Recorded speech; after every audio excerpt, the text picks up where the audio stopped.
Thank you, Madam Chair, for giving me the floor. We have taken note of the points made by various briefers today. As we meet the 8th round of the Constitutional Committee process, as mandated by the UN Security Council Resolution 2254, is about to conclude in Geneva. We hope that UN-facilitated political track will gain the much-needed momentum it needs. We also welcome the agreement over holding the next round of the Constitutional Committee meeting in end July. The discussions on Syria in the Security Council began in March of 2011 during the initial days of India's previous innings in the Council. Since the inception of the conflict, its politicization and militarization has negatively impacted regional and international mediation efforts. The external support to the armed groups in Syria complicated the situation and resulted in the growth of terrorism. Violence has been along sectarian lines, and terrorist groups, including Al-Qaeda, continue to entrench themselves more than ever before.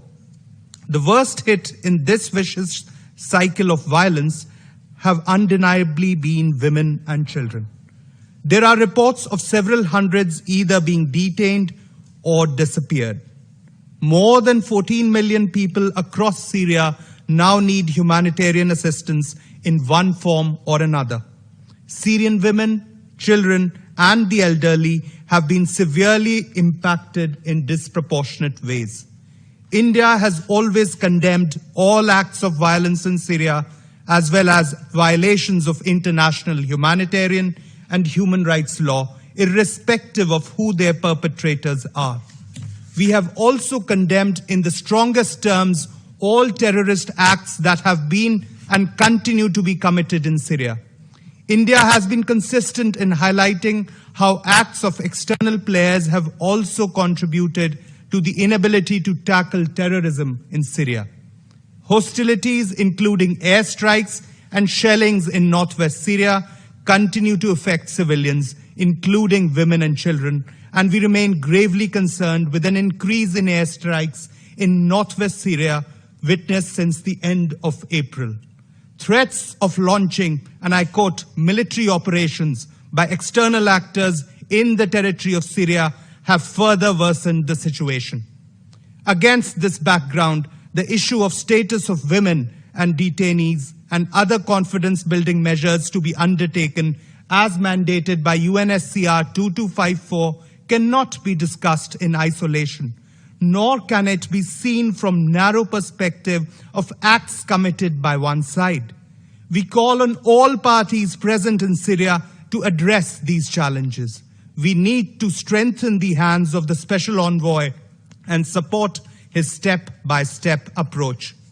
It is also a matter for Syrians themselves to deliberate and establish accountability for crimes committed. In this regard, we take note of the recent measures by Syria, including the general amnesty and the legislation criminalizing torture.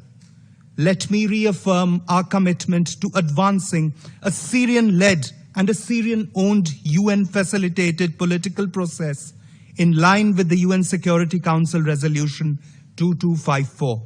India firmly believes that long-term security and stability of the region can only be achieved by preserving the sovereignty and territorial integrity of Syria. India has continued to extend developmental assistance and human resource development support to Syria through grants and lines of credits for developmental projects, supply of medicine and food, artificial limb fitment camps, a next-generation IT center, and capacity-building training programs. Since the beginning of the conflict, India has always stood by the Syrian people in their hour of need and will continue to do so. I thank you, Madam Chair.